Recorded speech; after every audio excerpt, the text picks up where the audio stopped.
Assalamualaikum warahmatullahi wabarakatuh. Halo teman-teman, jumpa lagi bersama saya di channel Arjuna Gosong. Oke teman-teman, kali ini tetap ya diskusi ikan lele teman-teman. Ini ikan lele saya, airnya agak hijau saat ini ya, karena tidak terlalu saya ganti airnya dengan penggantian. Maksudnya ganti airnya itu saya ganti, tidak ganti air ya, tetapi dengan air kasih teman-teman ya. Karena ini sebentar lagi ini kan musim kemarau pada puncaknya teman-teman, jadi otomatis air sumur tuh harus banyak ya kan. Sedangkan kalau kemarau teman-teman tahu sendirilah, pasti berkurang kan airnya. Terus kalau mau gali sumur juga harus bayar. Nah ini mulai saya perkenalkan dengan sistem aerasi teman-teman ya, untuk menjaga supaya kadar oksigennya tuh enggak hilang gitu loh kalau tidak dialiri air. Karena kalau sampai oksigennya itu benar-benar ngedrop, ikan tuh bisa mati teman-teman. Karena amonia yang dihasilkan itu nggak bisa dirubah ke dalam bentuk yang lebih ramah lagi. Amonia tidak bisa dirubah menjadi nitrit sekaligus dirubah menjadi nitrat. Jadi tetap amonia dan airnya itu beracun bagi ikan.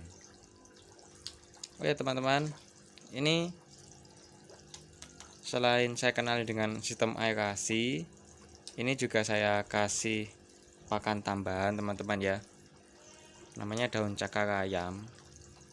Ternyata ya bisa buat cemilan ikan ya. Ini di sawah banyak. Terus biasanya orang yang pelihara sapi tuh nggak mau ya ngambil daun cakar ayam, karena daun cakar ayam tuh katanya bikin sapi mencret. Tapi saya nggak ngerti kalau soal sapi ya, bikin sapinya itu jadi mencret atau enggak, saya nggak tahu teman-teman.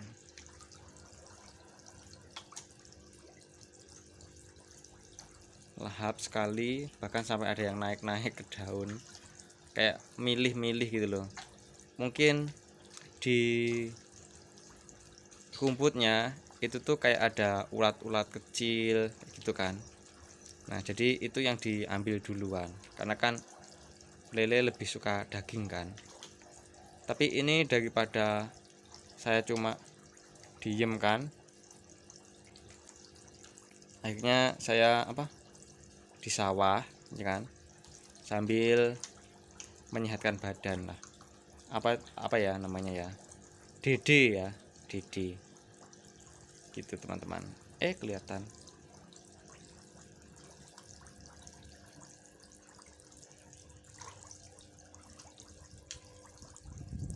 Sebentar lagi ini panen.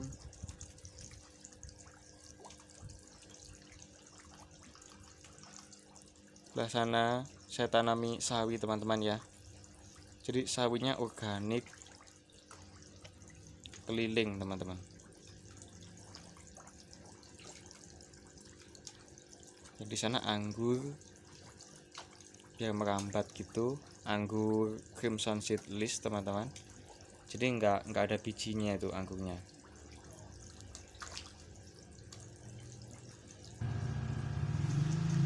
Ini aeratornya.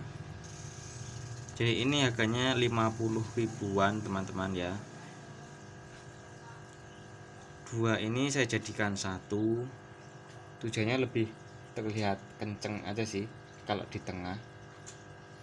Karena saya pernah lihat tuh penempatan aerasi ya, itu kan ada yang diratain di tengah, di pinggir-pinggir. Tapi ada juga yang punya teori tuh yang paling bagus tuh yang di tengah tapi kenceng banget.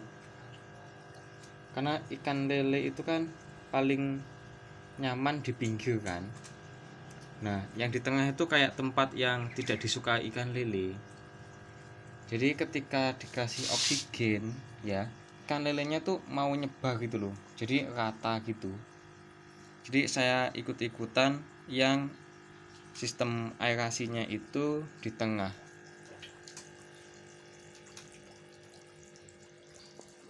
Nah, di tengah itu teman-teman ya.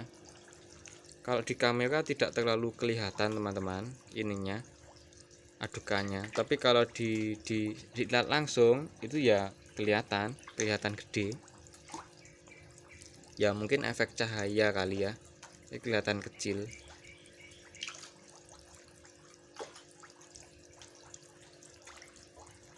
Fungsinya untuk teman-teman mungkin yang masih belum pernah di perikanan ya, belum pernah nyoba ikan. Ini aerator itu fungsinya bukan menghasilkan oksigen, bukan ya, tetapi untuk mempercepat laju penambahan gas oksigen di dalam air.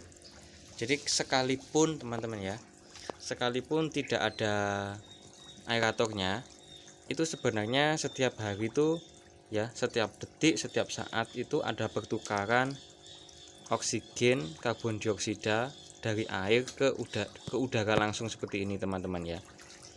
Nah, faktor-faktornya tuh banyak yang nentuin.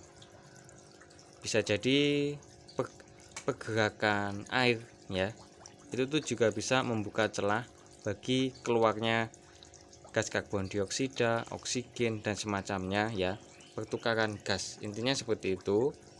Terus untuk semakin mempercepat pertukaran gasnya ya, kita perlu menggerakkan air tersebut. Nah, jadi ketika dikasih aerasi, ini kan juga ada udara yang istilahnya udaranya berjalan atau berlari di dalam air. Nah, itu tuh jadi menukar gas karbon dioksida dengan gas oksigennya gitu. Jadi nantinya karbon dioksidanya itu akan keluar ke udara lalu ditangkap oleh tumbuh-tumbuhan, ditangkap oleh sawi, ditangkap oleh pohon pisang gitu. Terus oksigennya itu dipakai untuk mendaur ulang amonia menjadi nitrit lalu menjadi nitrat kayak gitu. Jadi oksigen sangat penting.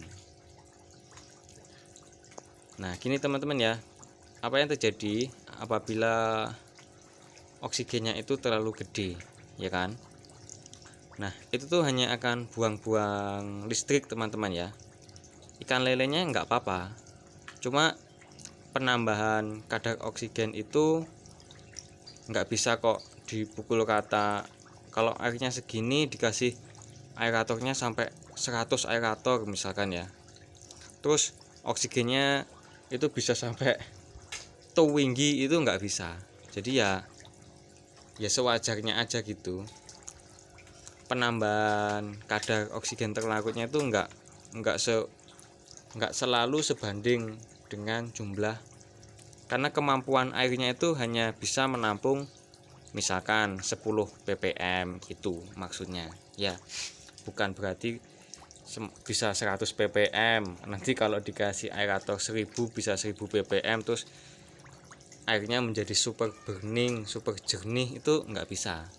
Jadi meskipun menggunakan aerasi dan airnya ini kan ada kotoran ikannya ya, nah itu ya tetap agak hijau, lama-lama menjadi coklat, lama-lama menjadi merah.